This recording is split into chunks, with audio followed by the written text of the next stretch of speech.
and welcome to the Grow Your Business series with Kim, Malerie, and Emily.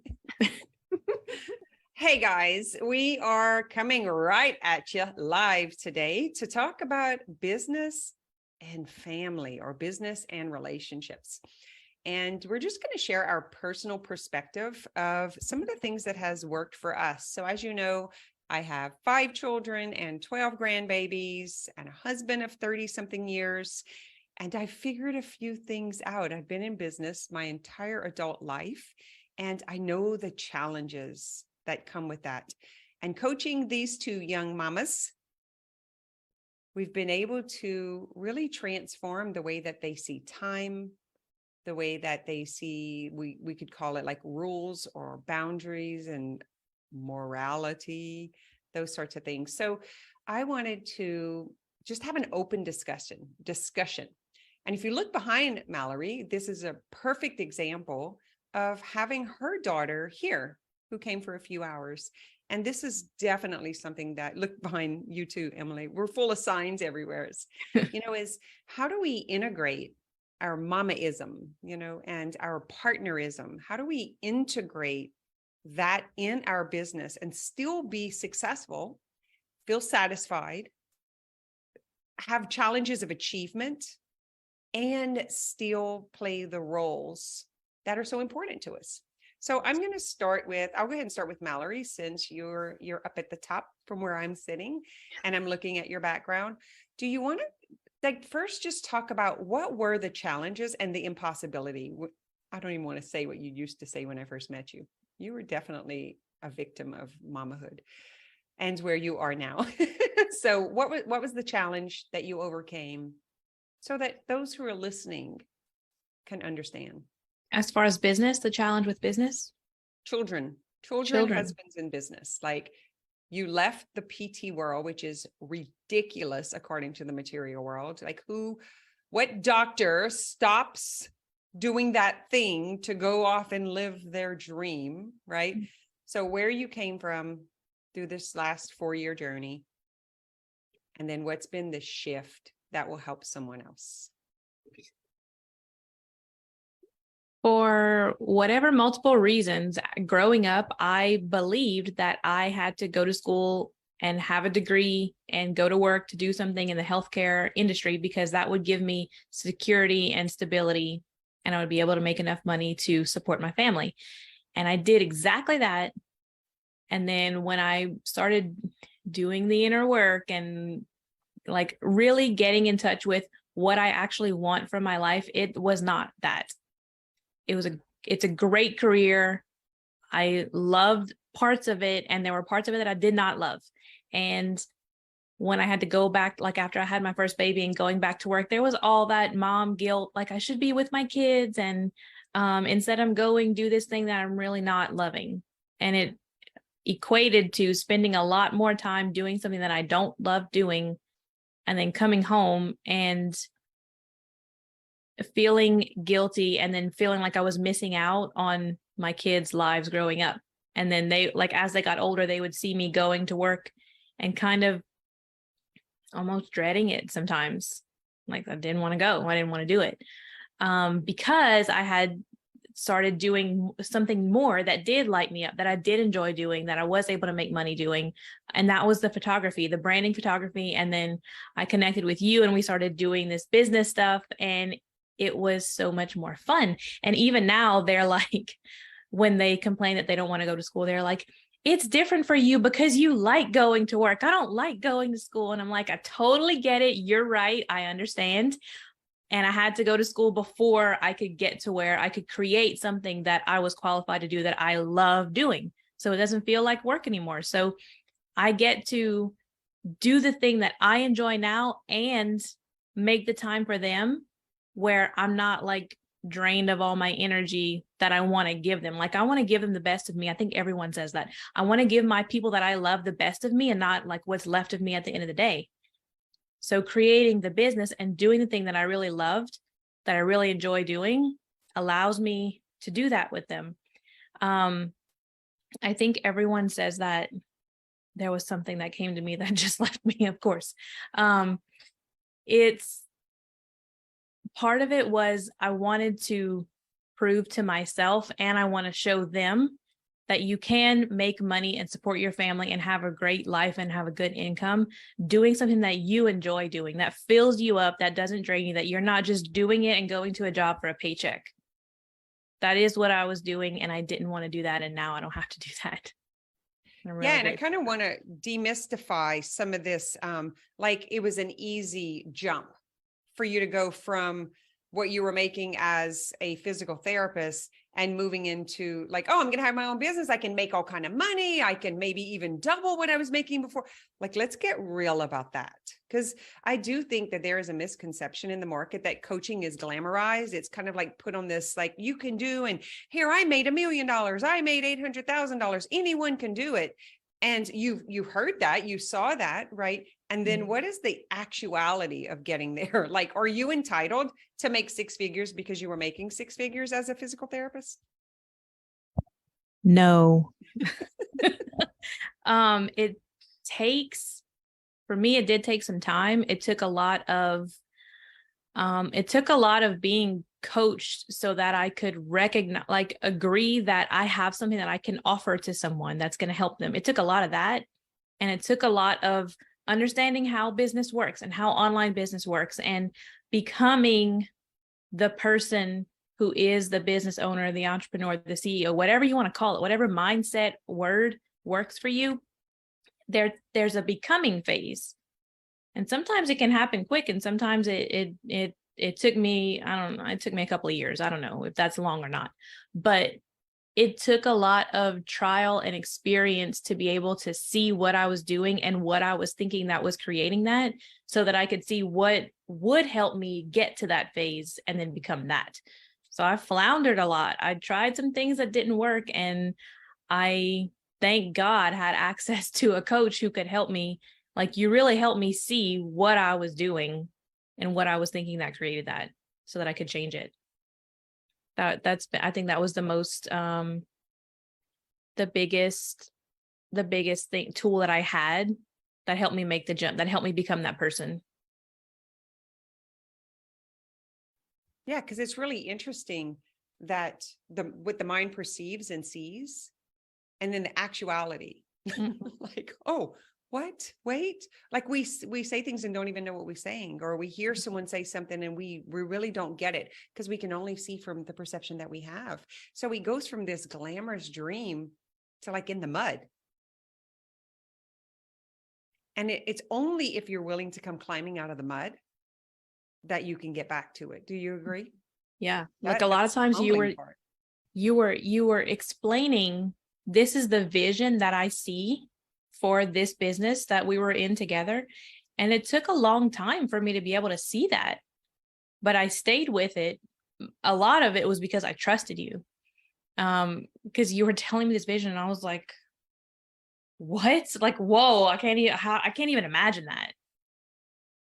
But I stayed in it, and like, I didn't jump out of it, and just like went into, how could that be possible? How can I imagine that happening? And it was a lot of letting go and disconnecting from how I thought it was supposed to look, or how someone else's story that was successful went. That was a big part of it. It's like the glamorized online coaching business. Yeah. It is a part of bringing you in, but then what it actually, it's like that spiritual meme, it's like, oh, I was like my spiritual awakening, but it's like, you're like being pulled in. It reminds me of that. Beautiful. Yeah. So did you have anything else before I move to Emily? Do you want me to talk about this? You could. I wrote 2 things down that I noticed too. And one of those was about the kids saying, well, that's not fair because you like what you do. My family's at home today. They're smoking, they're whatever. And so all the guys are there. And I was like, I am so excited that Christmas is on a weekend because I don't have to miss any work days. And my son-in-law said, like, we really need to get your head checked. There is something wrong with you. And my grandson was there, like, and he's moving into entrepreneurship. He's in college, but he's like trying to figure out this year how he's going to make $100,000 while he's in college. Like that's what we were talking about. And so I'm super excited, and we have a call. I'm trying to get over here, and I'm like so fired up because Christmas is not in the middle of the week, and we're doing a challenge all the way till tomorrow. Like, this is good. I don't like missing work. Yeah, he's like, there's definitely something wrong with you. Isn't it crazy? We can really have this. Like, the kids are like, that's not fair. You like what you do. We're like, yeah, trying to show you that you can like what you do too. The second thing that came up that you said is the best of me, not the left of me. Oh, that's so good. Yeah. Not what's left of me. Yeah. Ooh. Okay, go ahead with your picture. And so as you can see, Cassie was here 2 days ago. And I didn't realize before we started today's business lifts off that this was still behind me. So we did the challenge and it was there. And I was like, oh, I saw it whenever we turned on the challenge screen and I was on the screen. But what she wrote down is stuff that I did not realize I was teaching her. And like this one it's basically like a picture of a chart, and all the little colorful sticky notes are different emotions. And so it's like, I feel, and there's a question mark, and you put however you're feeling for the day. I am someone who I couldn't feel anything before I started this coaching stuff. So that's more of a personal thing, but it really propelled me into the business world. So doing the personal work is what got me there. So she's already able to understand, like, you don't shut down your emotions. This is how you feel things. This is how you express how you're feeling. And even on top of that, it says, it's like her affirmation. It says, say, I love you, Cassie. Like, that's something I struggled with for a long time. And now I get to teach her the part I get to teach her something that's going to help her in her future, instead of something that I struggled with for so long. And then the other one's like an American flag, and it says, I love where I live. I don't know what that's about. Where I live. That's great. Yes. Like, I love where I live. Like the gratitude for her life and the things that she loves. And like there's another one that says, like, I love the way you feel when you love me. That's another sticky note that's on here. You can't see. Wow. I love the way you feel when you love me. Yeah. Maybe it's the way it feels when you love me. Like, she's so in touch with her feelings and her emotions. And that's something that I did so much work around, that I'm so glad it's like, it's working. It's working for her. It's bleeding through into my kids. It's amazing. Love that. Yeah. So I'm not sure if we're still live on Facebook. If anyone is watching this, give me a thumbs up. Because I just got a notification that we weren't, but yet it's still showing that we are. So if you can pull up your phones before, I did hit the record here so that we can get clips. Okay. But it shows we're live, but are we there? Mine shows a black screen.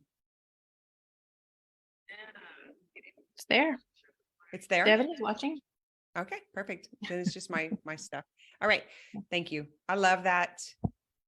That right there reminds me about the request to do the punchline approach for kids. You're on mute. Okay. Emily, tell us a little bit about where you were. You and I met before you had kids. Yep. And so you had this dream, this vision about having kids and what that was going to look like. Mm-hmm. And being this person who's in business, having kids. So tell the audience a little bit about that, because they are out there, someone just like you in that same experience. What was it like? What did you think? What were you awakened by? And then what was the transformation, or how is it now? Well, I always knew I wanted to be a mom first before really any like career goals. I'm very maternal. I always loved being around kids. I wanted to be a teacher. It made sense that I would be a mom. So when I became an adult, it was kind of like, I gotta figure out what to do with my life until I become a mom.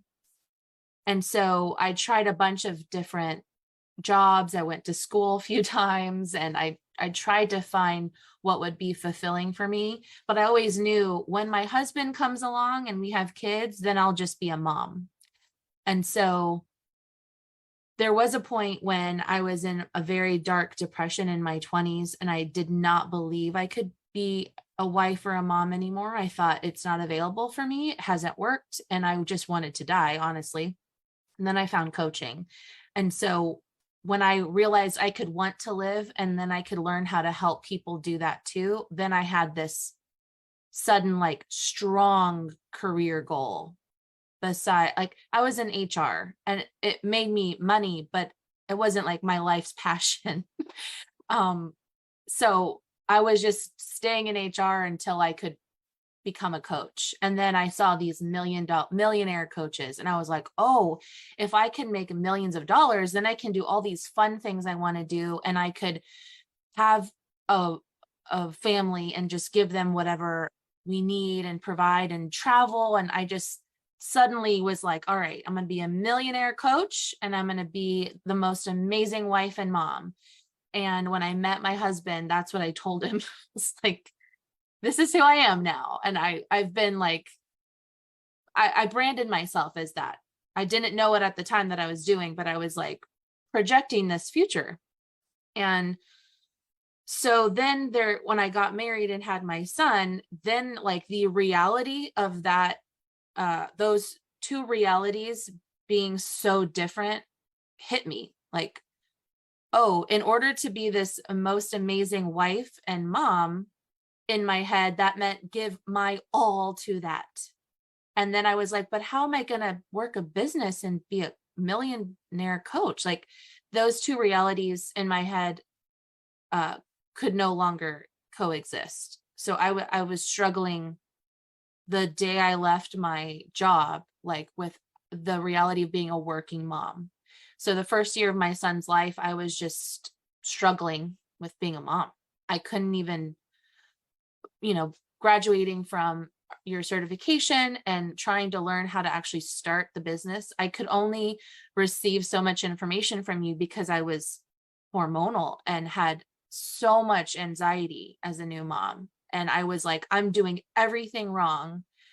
I'm going to be the worst mom. I'm going to repeat what my mom did and what my grandmother, I'm just going to end up doing all the things I don't want to do. And I mean, I had this tight grip on motherhood. Like, I have to figure this out to be the best mom ever.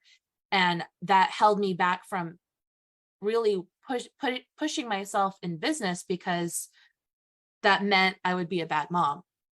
So I was in major dissonance until I joined Self-Healing Masters, and you helped me work through that. But I came to that program because I was going so far backwards in my mental health. I was like, oh no, here comes the depression. That dark depression I thought I escaped, it was coming back. And I knew I couldn't be a good mom or earn money if I was not mentally well. So then when I got stable in my mental health, then I could look at, what does being a coach actually mean? And that meant taking time away from my son, or hiring a babysitter. That was a huge, scary step for me. Or leaving to go on a retreat and having the conversation with my husband about spending the money and leaving my son with him alone, which was, I think, even scarier than a babysitter. So it was a lot for me to relax as a mom and say, okay, I can be a working mom and be an amazing mom. Like, they're not separate anymore. I can bring my husband on board with my dreams and plans. I can bring Corey on, and they both complain and object a lot about what I do. It is still not 100% easy, but we all know now that we're on this path towards that freedom, and it is worth the struggle to get to the other side, pulling ourselves out of the mud. And now my husband has started his own business, so he now sees how hard it is. You don't just pop up on a website and have $100,000 career, which we both thought when we started our businesses, that we would just like you said, you transfer, oh, okay, I used to make this at a business and now I can just make that as an entrepreneur. It does not work like that. And I think the belief work that we have to do to say, okay, this is how much money I used to make. And okay, I'm going to make that. I feel that, but you don't see all the work that has to happen. Like it took you education and years to get that job, to make that salary, but you expect switching careers, you should just be able to make it. And so I definitely thought that with me, that I would be able to like breastfeed Corey and coach someone at the same time. I thought I would just be able to figure it out. I thought I could fit in everything while he napped, but he would take like 20-minute naps. And I was like, gosh, this is supposed to be easy. But I was lied to. All these working moms made everything look glamorous and fine, and they could just hire help and it was great. And it's not. It sucks sometimes. It really, really sucks. But I have the support now and I'm willing to receive support. It doesn't make me less of a mom to get help to do both motherhood and my career. It doesn't make me less of a mom to go away for the weekend for a business trip or a personal trip and fill my cup. I feel like you said, Mallory, like I feel like such a better mom when I can go away and shop for a couple hours without anyone and then come back and I'm like, I love my family. When I'm here with them all day, I'm like, get me out. I can't stand you. But when I have that time to myself and fill myself up, and work fills me up, like you said, Kim, like this work is personal. It's business is personal. It's not separate from me anymore. So I don't have friends or family that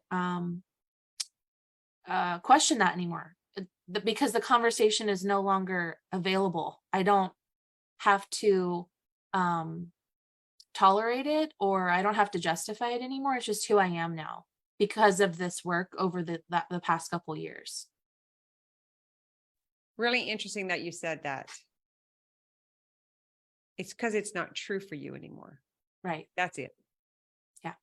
It was never, they were just a mirroring. They were just reflecting. They were just bringing it to you to show you. Yeah. I remember when you telling the story, I can remember every place I was sitting when we had the conversation. Like I can remember talking to you about Self-Healing Masters. I was in here. And I remember the conversation about the sitter and Corey and taking business serious. I remember the conversation you telling Chris you went to go to retreat. Oh my God. Then you were afraid. You were like, it was the first time you left Corey and you wanted to cry, but you knew you could, like, and I remember do you remember all the details, Mallory? Like it's so interesting to watch it. Can you believe that even exists? It's crazy. It's so crazy because I'm telling today, like fast forward to today, I'm like, Chris, you got to be quiet. I'm on back-to-back calls. And he's like, good luck. You're doing great. You're going to make so much money. And I'm like, what? Okay. Like because I believe it. The conversation has changed. Yes. Because I've made sure that I practice these beliefs all the time now. So when he asks me questions, I just stand in the belief, and now he's matching that. And so it's not been easy this past. And it was just a month ago that we had this exact conversation. Yeah. I remember I was at the red light in Ville Platte driving. Like I know everywhere we always crazy. There's a lot of things up here. Yeah. You remember a lot that I sometimes try to forget. I'm like, oh no, she remembers.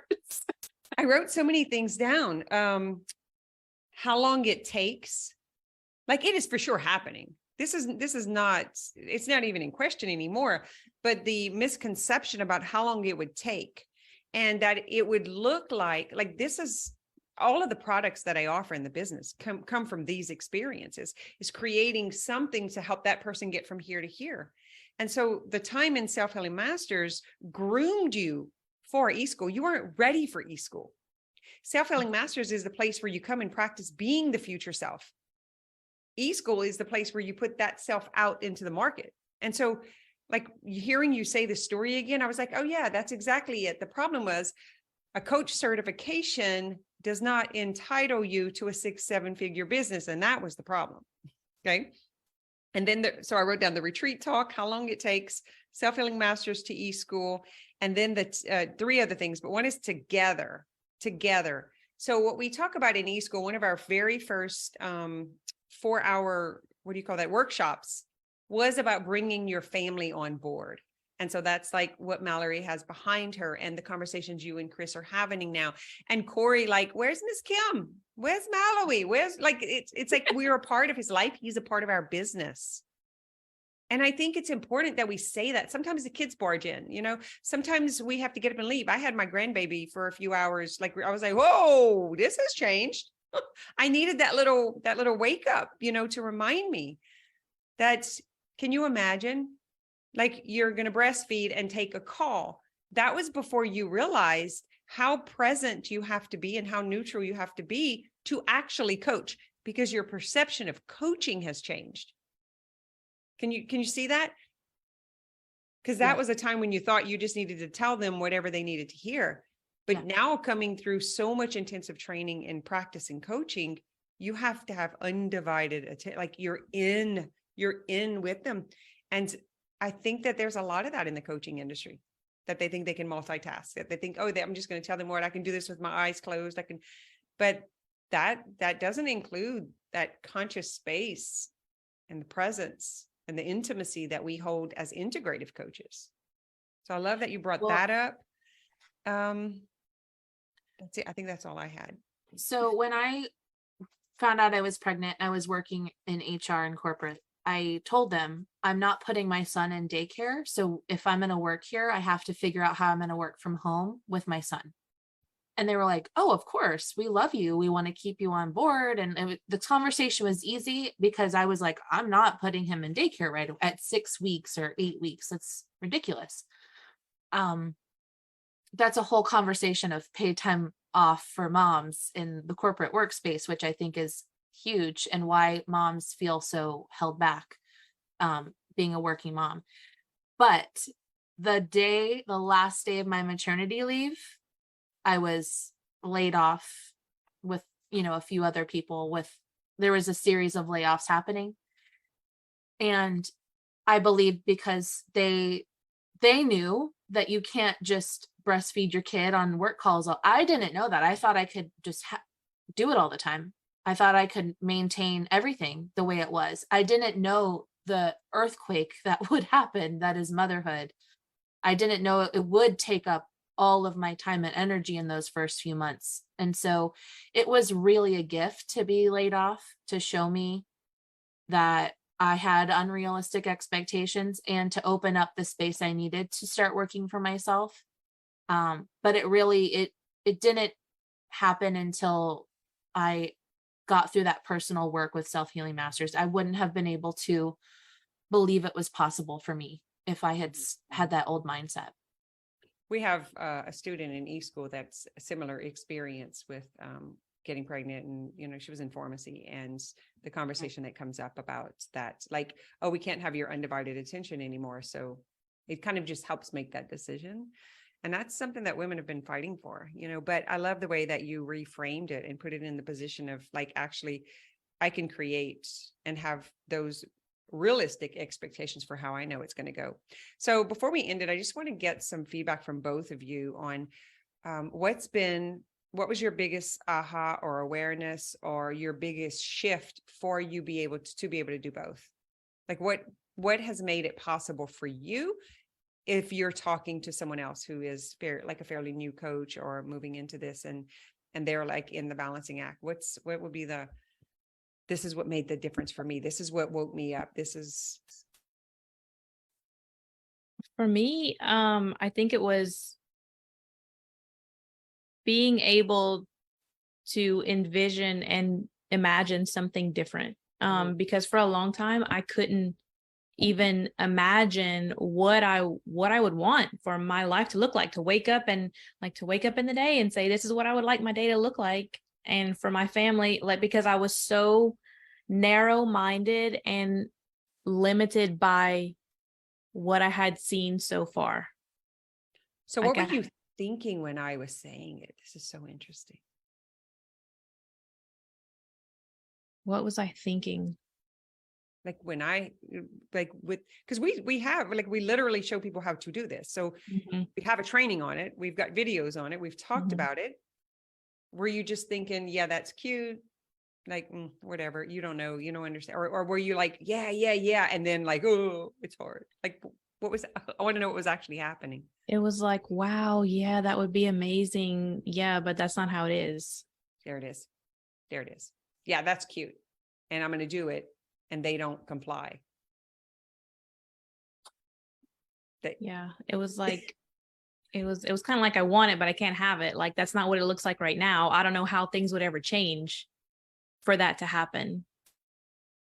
Like, I couldn't see how it was going to, like my mind wanted to know how it was going to happen in the step by steps. And it doesn't work like that. And so You then have you to would give imagine up, it. right? You'd go into your 3-5. We talk about human design. You Yeah. would kind of go into that. So what could you tell someone else who's thinking exactly that? Like, I saw that, I heard that, I have the example, but not my family. And then what I Not my- realized recently was, even if I was doing the imagining and seeing it, I wasn't feeling it. I wasn't tapped into the feeling of it.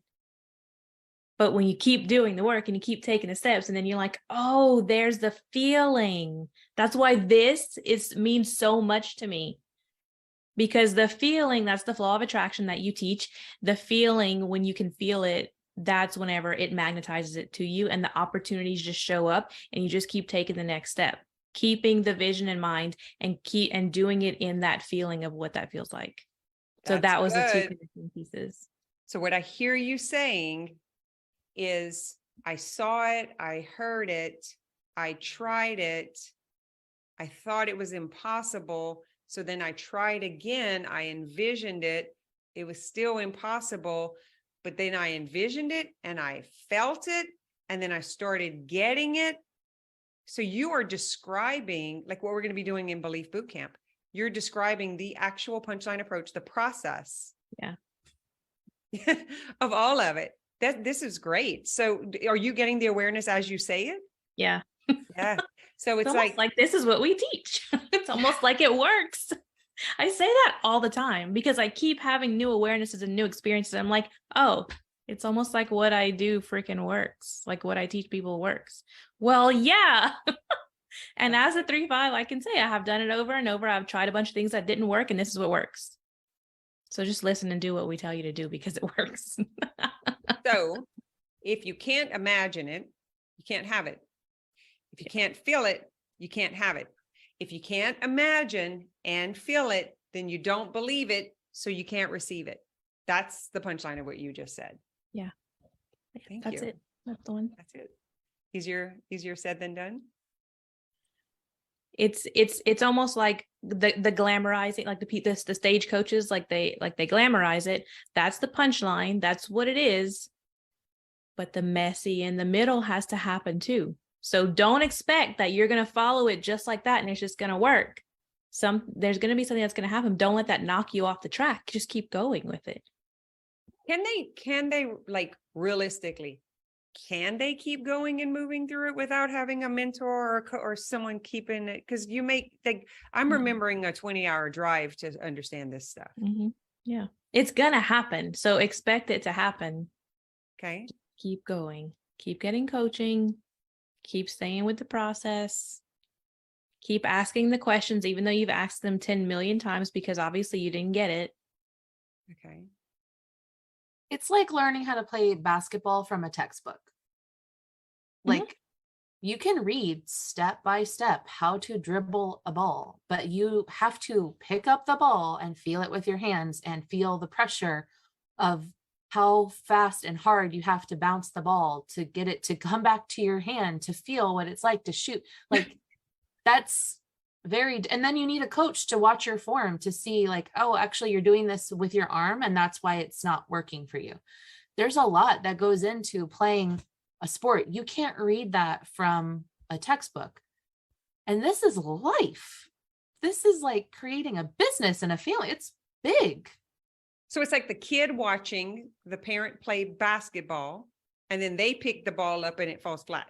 that's what you're describing. That's what I'm seeing. Is that what you're saying? So it's like, let's just put me as the coach, as the parent, like, here's the process, here's what you do. And I'm just doing it and doing it and doing it. And you haven't been trained yet to know the capacity or the, like, how hard to push or how much to, or like, you just do and fall flat like the basketball. I love this. I'm going to do a podcast on this. Yeah, it's, I was going to say, I can read your punchline approach book, but I don't know when I have a thought that is keeping me from seeing the vision. I don't know that on my own because it's in my own head. I have to get coaching. I have to bring it to the surface and shine the light on it to see what is holding me back in my personal, and business life. So I believe you have to have a coach, Love it. a mentor, support. So we got 2 minutes to hear your story. And when you said that, I want to say this. For me, coaching is a 360 view of what's happening all around them that they can't see. And the coach can show them all of that. So it's like the basketball coach is not dribbling the ball, is not on the court. They are telling them what's happening on the court. They're telling them what they can't see. All right. You got 2 minutes. Was that your aha, your awakening story? Yeah. I can read and Google the crap out of something. I'm intellectual. I can learn, but I still have a brain that thinks thoughts that I can't see all the time. I have to bring them to you and get that feedback. That's the only thing that's really kept me going, is getting coach support. Awesome. So thank you.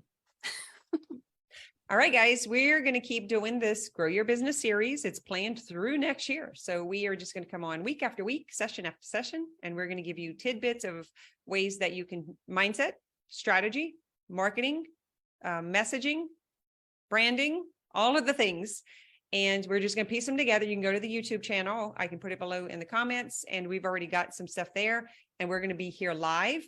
And as we grow this and the audience grows and the engagement grows, we are going to offer you to come on and get live coaching with us. We're going to answer questions. It's going to be a kind of like a Dear Abby, where we're going to answer questions that our clients send in. So just know that we do try to do Thursday around this time, after lunch Central Time. Maybe we'll get a little bit better at scheduling it. But for right now, this is what we got. Signing off. Bye.